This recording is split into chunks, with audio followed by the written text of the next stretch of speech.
everyone, and welcome to another episode of Monkey Around Reviews. Today we have the Apeman C550 dual lens dash cam. This camera has a built-in 1080p 170 degree angle lens for the front camera, and the back camera, it's an external 720p camera that you attach to the back and you wire up to the front of the car. One nice thing is that they also now include a 32 gigabyte SD card for your recording, so you don't have to go out and get one. It's already in here. So let's go ahead and open this up and see what's inside. So we're going to open up the box here, and there is a little card that says hello. So it's a little welcome card. Share the experience card. Instruction manual. Here is that 32 gigabyte SD card. Brand new, still in the box. So in here we have the box of accessories, says so right on here. When we open it up, we have the 12 volt cigarette lighter adapter, and it has a mini USB port on it. So not the newer micro or USB 3s, it is the mini port. Let's see, this looks like the mount for the window. It's got some stickiness here, so I think this is going to go to the window, and this is where the camera will lock into. And then this one is a double-sided sticky, so I'm guessing this is probably dash mount and this is window mount. We'll find out. What else we got in here? A short USB cable without the cigarette lighter adapter. A pry bar.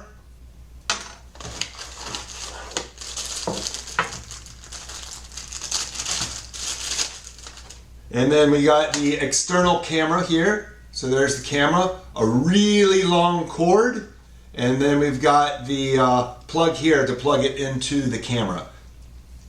All right, so let's see, we got about 1, 2,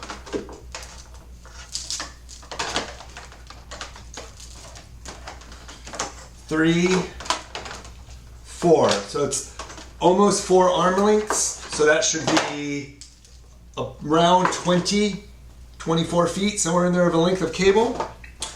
All right, what else? And then the last thing in here is the actual camera itself. This camera is super small, very lightweight. I like this.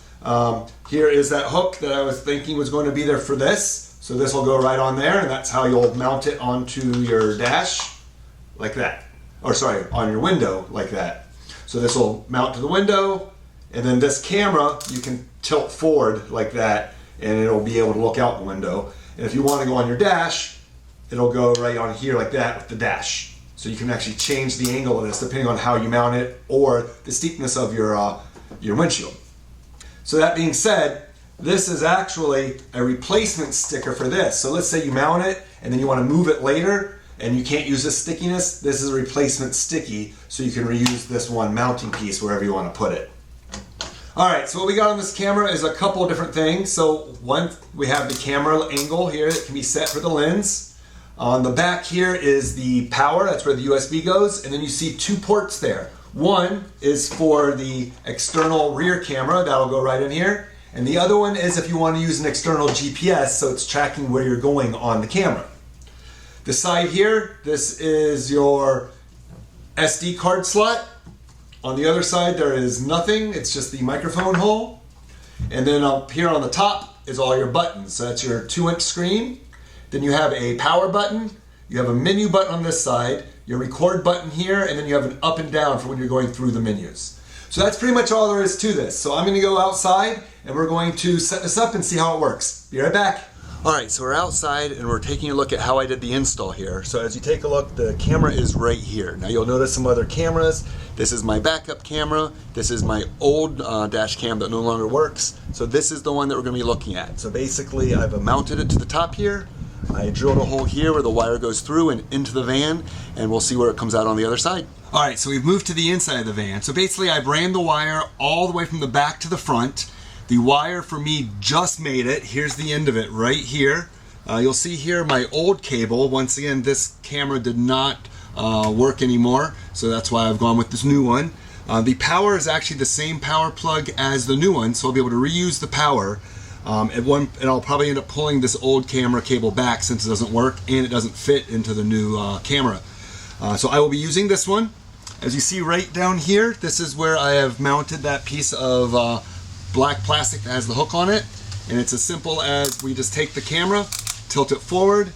We're going to put it on here, lock it in, and that's it. And we can actually adjust the angle of the lens just from these little edge pieces here, turn it, and that's how I'm going to be able to get a nice flat cable to look going right through it. So we're going to take this and we plug it into the center plug. The one on the out was for the GPS, and then we're going to take this plug here and I'm going to plug it into the power on the top.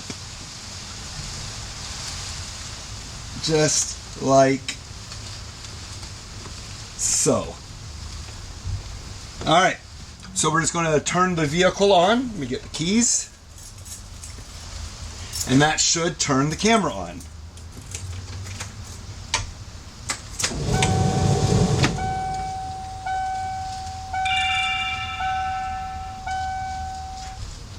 All right, so yes, that turned the camera on. And it shows right here the camera. And like I said, I can come in here and I can angle this so I can get a nice straight shot. And it actually shows the rear camera as well.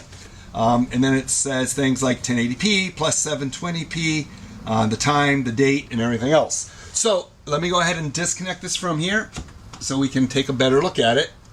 And I'm going to get out of the shot so we can get the camera nice and close.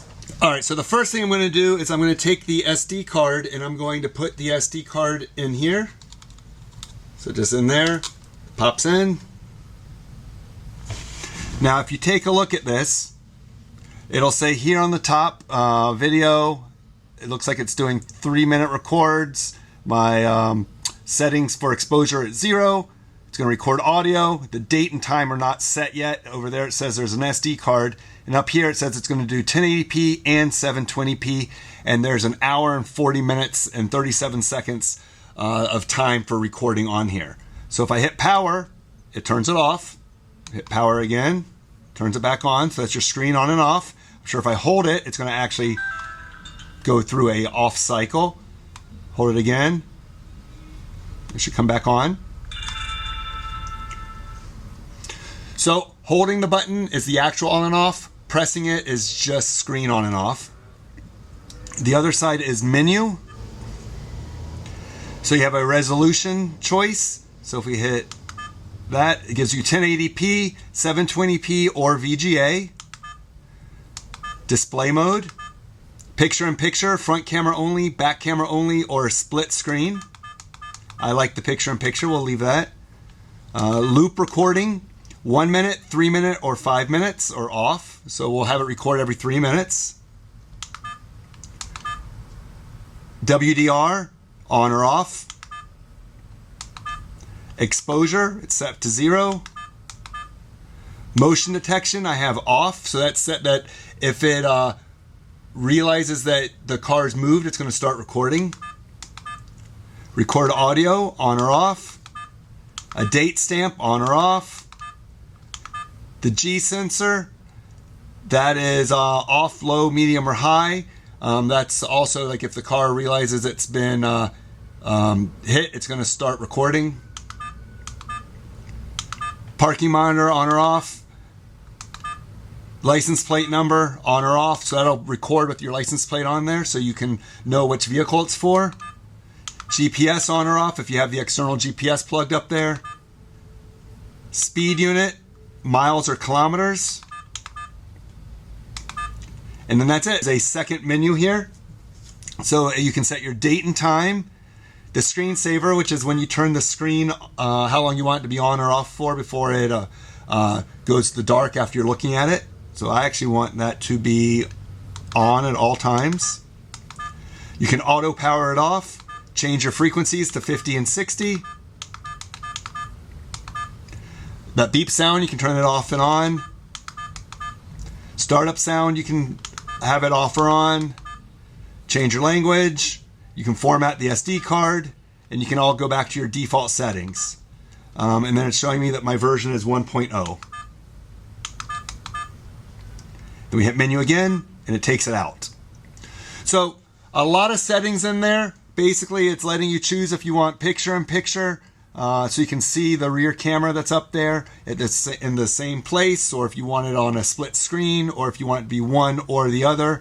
And then it has all the information that you have set right on there. And I wanted to also show you that this button down here, if you hit that, it's going to cycle through all of your settings. So there's the picture-in-picture again, there's the split screen, there's the front only, the rear only, and back to picture-in-picture. So you don't have to actually go into the menu, you can do it right here by hitting the up button.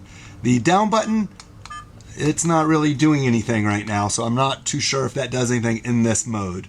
But we do know that this is record, and that's record stop. That's your menu. Once again, down doesn't do anything, and then up switches between your different views. So we'll go ahead and put this back where it needs to go, and that's it. We're all set up.